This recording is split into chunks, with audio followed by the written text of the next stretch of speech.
Hello, good morning, प्रणाम, आदाब, सत श्री अकाल। कैसे हैं आप सब? आई होप आप लोग ठीक होंगे। मैं निधि आप सबों का आज की इस वीडियो में बहुत बहुत स्वागत करती हूँ।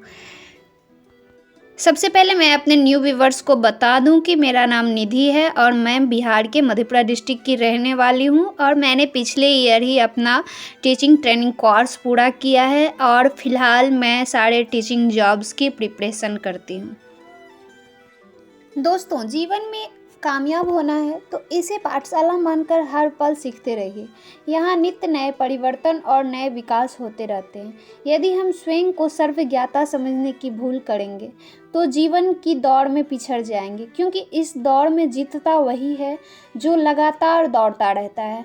जिसने दौड़ना छोड़ दिया उसकी हार निश्चित है। इसीलिए सीखने की ललक खुद में बनाए रखें। फिर कोई बदलाव, कोई उतार चढ़ाव आपको आगे बढ़ने से नहीं रोक सकता। तो चलिए इसी पॉजिटिव थॉट के साथ आज के दिन की शुरुआत करते हैं।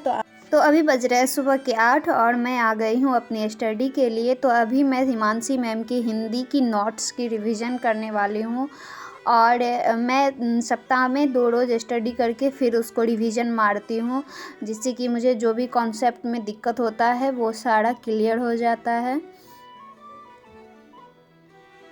और यहाँ पे मेरा हिंदी का नोट्स ख़त्म हो चुका है और मेरे छोटे बेटे भी जग गए थे, तो मैं और मेरे छोटे बेटे कुछ मस्ती कर रहे हैं।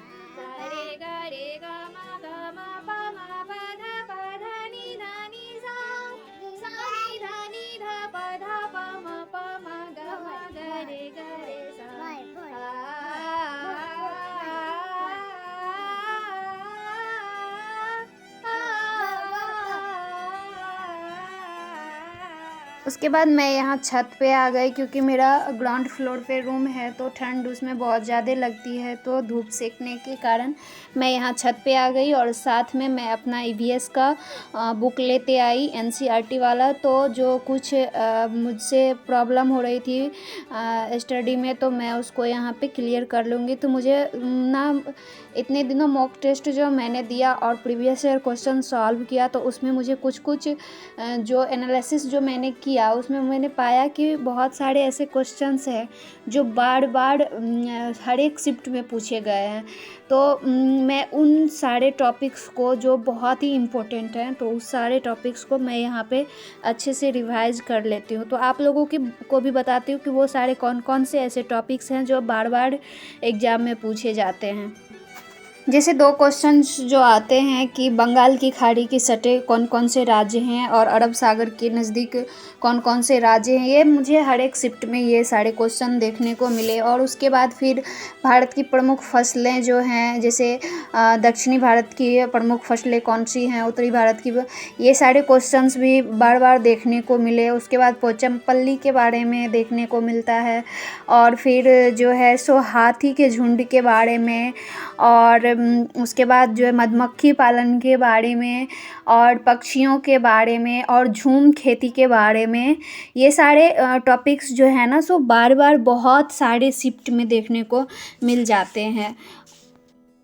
और उसके बाद वो निस्तारण और थ्रेशरिंग करना, वाष्पीकरण, ये सब छानना, ये सब भी बहुत सारे शिफ्ट में क्वेश्चंस देखने को मिल जाते हैं। तो ये सारे भी क्लियर करना बहुत ही इम्पोर्टेंट हो जाता है। और अक्सर यही सब में फंसते हैं, इसी सब टाइप के क्वेश्चन में अक्सर फंसते हैं, क्योंकि इस तरीके से घुमा के पूछा जाता है जो थोड़ा सा भी कन्फ्यूजन होने के बाद ना उसमें प्रॉब्लम आ जाती है। तो ये सारे कॉन्सेप्ट जो है वो उनको क्लियर करना ही करना रहता है। उसके बाद एक टॉपिक और आता है, केंचुओं को किसान का मित्र क्यों कहा जाता है। ये भी क्वेश्चन बार बार देखने को मिलता है। और फिर एक आता है कि कौन से राज्य के पास कौन कौन सा राज्य है और किस दिशा में है।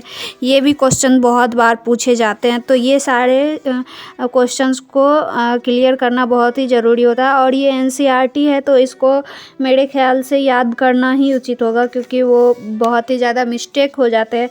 फिर एक कर्णम मल्लेश्वरी के बारे में भी पूछा जाता है, और निफेंथिस पौधा, ये सब के बारे में तो बहुत ही बार क्वेश्चन में देखने को मिल जाते हैं। और फिर कुछ जो है सो विटामिन्स के बारे में भी आ जाता है बार बार वो क्वेश्चन। तो विटामिन्स को भी क्लियर करना होता है कि कौन से विटामिन से कौन से रोग होते हैं, और कौन से विटामिन कौन से सब्जी फ्रूट खाने से कौन सा विटामिन पाया जाता है। ये सारे क्वेश्चंस बार बार पूछते हैं। फिर उसके बाद जनजाति के बारे में पूछा जाता है, और फिर कुछ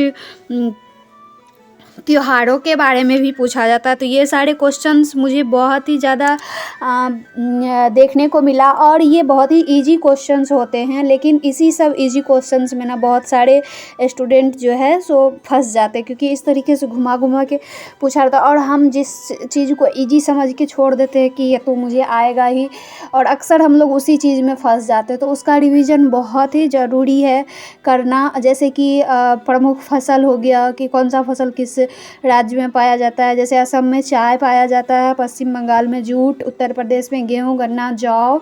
और उसके बाद फिर कुछ पारंपरिक कलाएं हैं, जैसे पोचमपल्ली आंध्र प्रदेश में पाया जाता है। उसके बाद सहतूत और पासमिनी शाल जो है वो जम्मू कश्मीर में पाया जाता है। ये सारे चीज़ें हैं जो कि बहुत ही इम्पोर्टेंट्स हैं। रेड डाटा बुक के बारे में भी आप लोग क्लियर कर लीजिएगा। उसके बाद एक आता है विश्व विरासत स्थल, इन्हें भी आप लोग बहुत ही अच्छे से क्लियर कर लीजिएगा, क्योंकि इन सब टॉपिक में से भी जो है ना एक एक क्वेश्चंस देखने को मिल ही जाते हैं हर एक शिफ्ट में।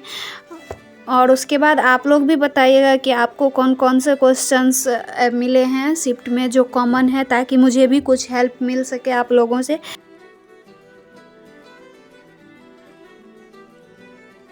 तो यहाँ पे मैंने अपना स्टडी भी ख़त्म कर लिया है। आई होप कि आज का वीडियो आपको पसंद आया हो और हमारे वीडियो से कुछ हेल्प हुआ हो।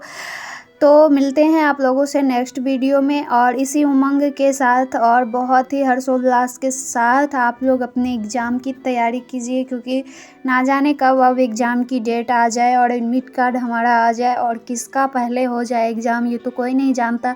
इस वजह से आप लोग भी बहुत ही अच्छे से तैयारी कीजिए, और मेरे लिए भी दुआ कीजिए कि मैं भी बहुत अच्छे से तैयारी कर पाऊँ और हमारा भी एग्ज़ाम क्लियर हो जाए। मिलते हैं नेक्स्ट वीडियो में, तब तक के लिए बाय बाय, थैंक यू।